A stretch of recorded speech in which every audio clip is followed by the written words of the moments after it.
But to move on to the number 2 seed currently here in the Eastern Conference, looking at the Cleveland Cavaliers. So when we're talking about their case for being, one of the leaders in the Eastern Conference, it really comes down here to the defense, and that's their calling card.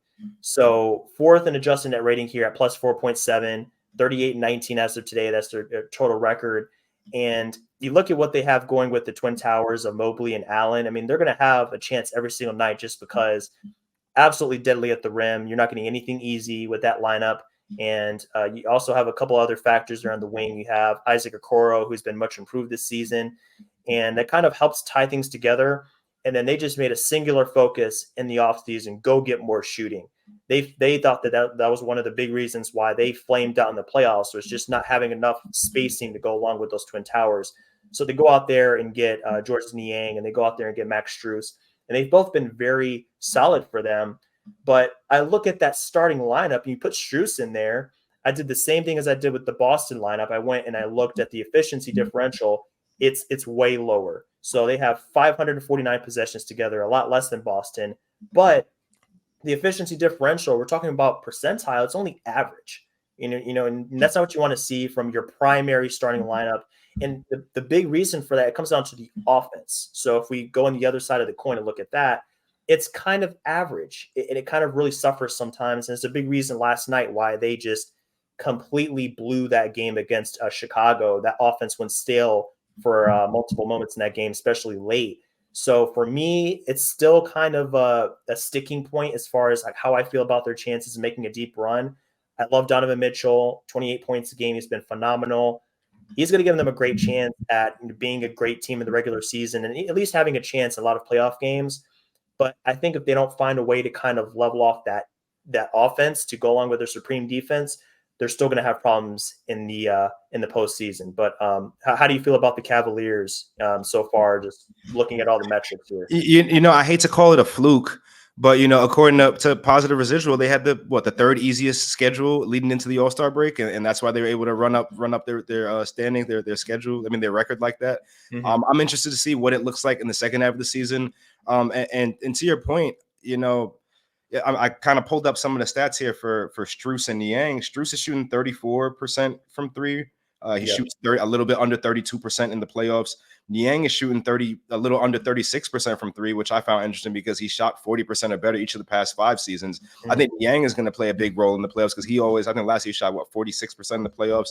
So I think we all understood going into coming out of free agency that the Cavs addressed their need, which was kind of trying to get some help on that wing.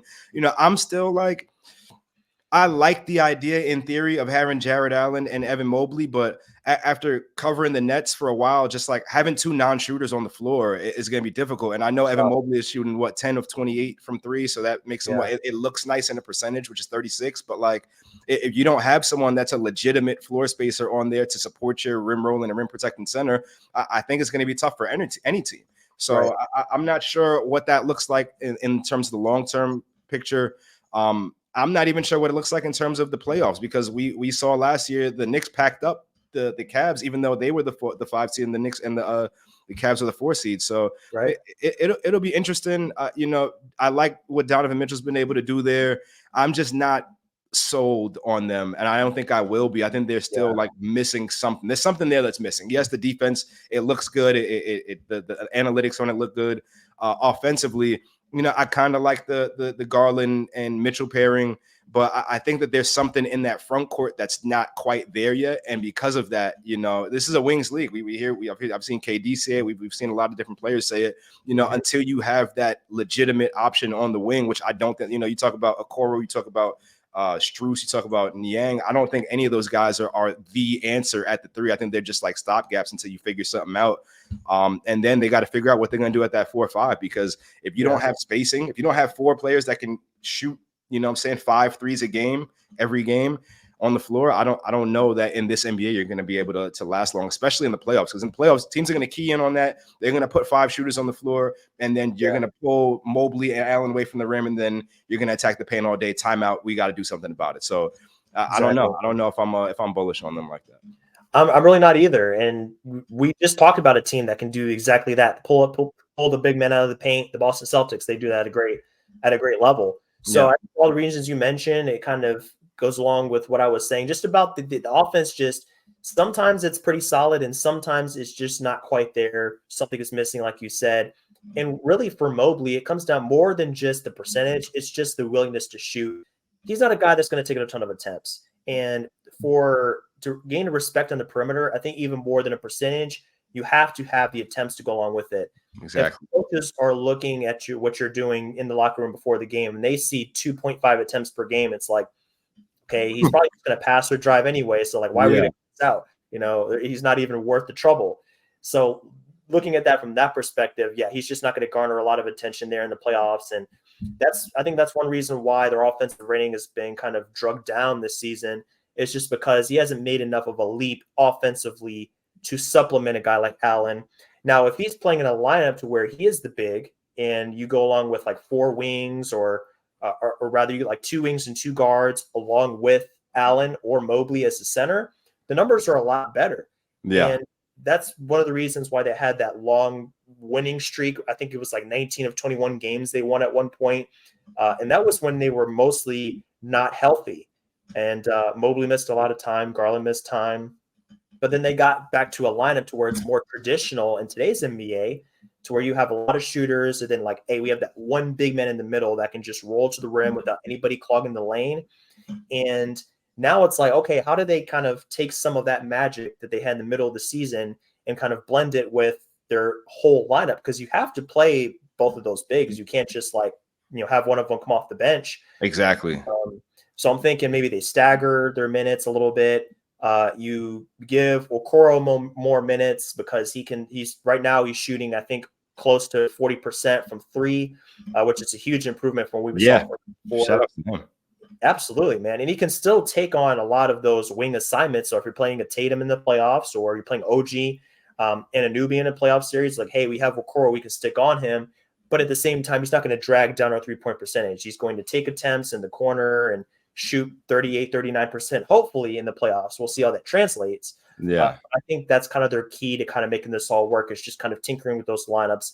But even then, it's going to be a challenge because your best players need to be on the court. And I'm just not sure if they're going to all mesh enough to really get them over the hump. Yeah, and to your point, I mean, I think it's matchup based, especially in the playoffs. For example, if the playoffs started today, the Cavs are drawing the Pacers, and we're talking about 5 out. The Pacers are going to put Miles Turner right out there. You're going to have Siakam. You're going to have Halliburton. You're going to have other shooters.